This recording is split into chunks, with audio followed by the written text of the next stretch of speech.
Hey guys, welcome to the JW Untold Truth channel. So this is the history of the Jehovah Witnesses that they will deny until they are out of the Jehovah Witnesses hands or the Watchtower organization's grip. So let's have a look for another two deny history of the Jehovah Witnesses. Number 11, Jehovah Witnesses are numerologists. Why can we say this? Well, the Bible numerology is a theology that the Bible contains secret codes buried within the Bible, and that those secrets are revealed through numbers. And most of Jehovah Witnesses will deny this, that this is a Jehovah Witnesses practice. Well, we have a few examples that this is true within the Jehovah Witnesses, and up to this day they still use this practice. So let's have a few examples. We got the 1914 Jesus Kingdom is extracted from this practice. So before we go to the Watchtower and their works to prove this, let's watch a short clip that they still mention this practice in a subtle way. Let's have a look. At the kingdom's birth in 1914, the Bible students were not exactly sure what was going to happen, but they knew it would be a pivotal year. So Samuel here is a bit deceiving to start with, but he does mention that 1914 is Jesus Christ's kingdom's birth. So we can see that they still believe in this date. And also the deceiving part that I wanted to highlight in this little clip is that when it says that the Bible students were not sure about this date, but they knew that something pivotal was going to happen. They were sure what was going to happen, but the other thing is that it did not happen. So that's why he's changing the lines here. Instead of saying, "Oh, we were wrong of this day," he's saying that we were not sure. So he's changing the way of expressing or showing the truth history of the Jehovah Witnesses in this little clip. But let's keep going. So let's have a look at the awake 1973, October the 8th. This awake is called "Where is this world heading?" And we're going to go to page 18, and there's a little graph there where it's showing us how the Jehovah Witnesses uses this practice. So they use the 7 symbolic times to get to 1914, and they convert these 7 symbolic times into literal years, to 2520 years. So interesting enough, they take the starting number of 6 or 7, but taking this number 6 or 7 and adding 2520 years, they come to a convenient year of 1914 CE. So let's have a read at the little note down the bottom. It says, in 607 BCE, God's typical kingdom of Judah fell. By the way, Jehovah Witnesses are the only religion that believes on this date, the 607. The historical or the approved date is a completely different date. But Jehovah Witnesses are the only religion that believes in this because it suits them to get to 1940. But let's keep going. And the Gentile kingdom ruled in the whole earth. In 1914 CE, the appointing times of the nations ended, and the kingdom of the world was given to Christ. So the kingdom of Christ has given to him, and in 1914. So by using this practice, they get to 1914. Funny enough, back in the day, they used to believe it was 1913. They used to take the date at 606 instead. But funny enough, they forgot that there is no year 0. So they had to rearrange the numbers a little bit. So they changed it to 607 BCE so they can get to 1914 instead. I mean, oh, Jesus Christ, it's just unbelievable the loops that they go through just to make everything fall into place. Second practice that we can have proof of is the year of 1919. The Jehovah Witnesses were chosen by God Himself to be the only true religion. Wow, what a huge claim. In the 10 plus years that I was in the Jehovah Witnesses, they show 0% proof that this was true. But we took it as evidence. We took it as, yes, it's the truth that God came down to earth in 1914, and within 3 years, He chose the Jehovah Witnesses out of the whole world. Oh my God, how naive were we? Anyway, so how did they get this number? So from 1914, they get to 1919. So let's have a look at the Watchtower here. The Watchtower, 2014, November the 15th, page 30. Let's have a look what it says. This beautiful this Watchtower. This Watchtower has a graph as well.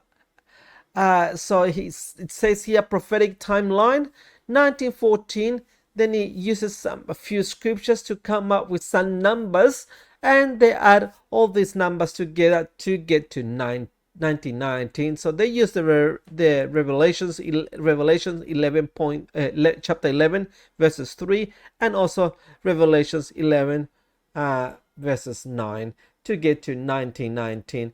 But let's have a look at this little interesting quote in the Watchtower.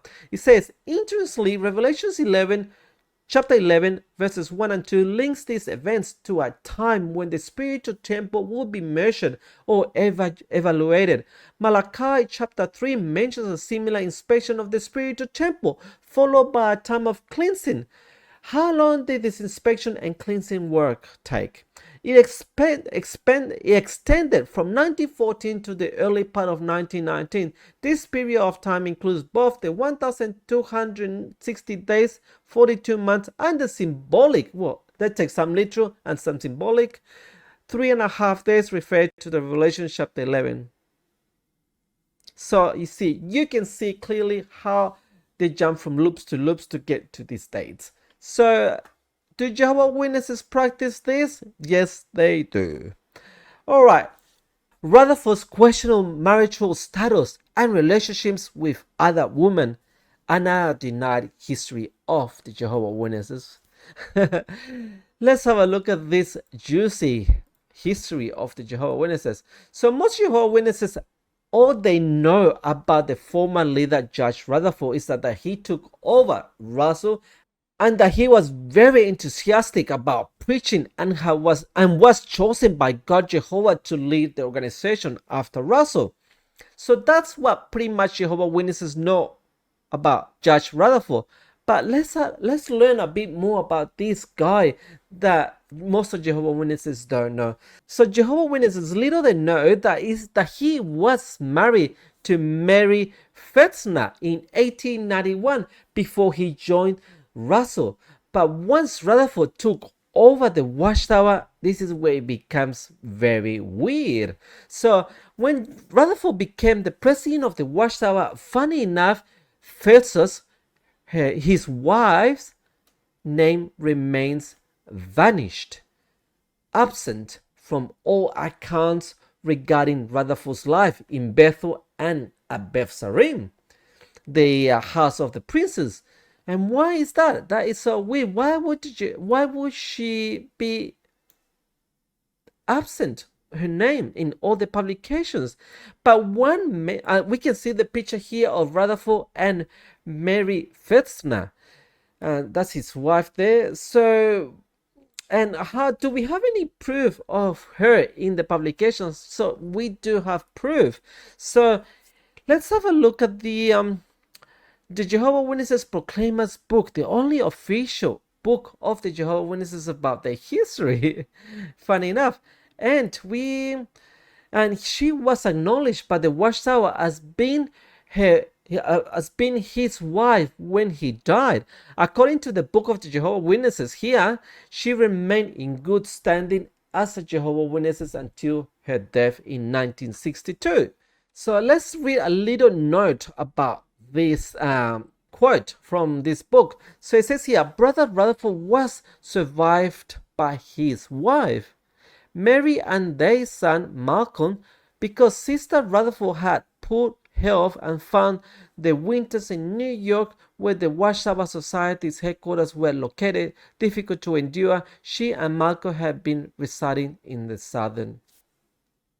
So she was mentioned here, interesting enough, and she was called Sister, so that means she was still faithful by this date. And that is the only mention of her in the Watchtower literature. But this is where it becomes even more interesting about Rutherford and other acquaintances of Judge Rutherford. So in 1937, Judge Rutherford visited Europe when he met a woman named Berta Pell. Shortly after his meeting, she left her husband, not a Jehovah's Witnesses, and went to Bethel in New York, where she became a personal healthcare assistant to Rutherford. Even though, this is the funny part, even though she had not nursing school. So she was caring for him, but she had no medical skills at all to look after Rutherford because he had a pneumonia case that killed him back in Beth Sarim. And how do we know this? So we managed to find a news clip of this, and let's have a look what it says here in this news clip. It's the Akron, Ohio, Wednesday, March 20, 1940, page 21. Let's have a look at this little article about Rutherford and this woman. So religious leader named in hearing, Machinist, granted divorce from wife who had called to faith. The name of Judge J.F. Rutherford of Brooklyn, New York, identified as the widely known founder of the Jehovah's Witnesses, was injected into Akron divorce proceedings today by a rubber company machinist who said his wife's response to a call of faith had shattered his home. Alfred L. Peel testified that his wife had accompanied Judge Rutherford, a male member of the Rutherford's executive staff, and the judge secretary on a trip to London, England last year. Since their return, she has visited a Judge Rutherford's ranch in Southern California, he said.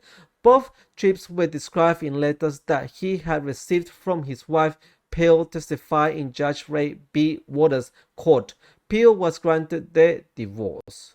So yes, he had to divorce her because she fled with Judge Rutherford to Bethel and never came back again. Stay tuned to see what we can find from the next Deny Histories of the Jehovah's Witnesses.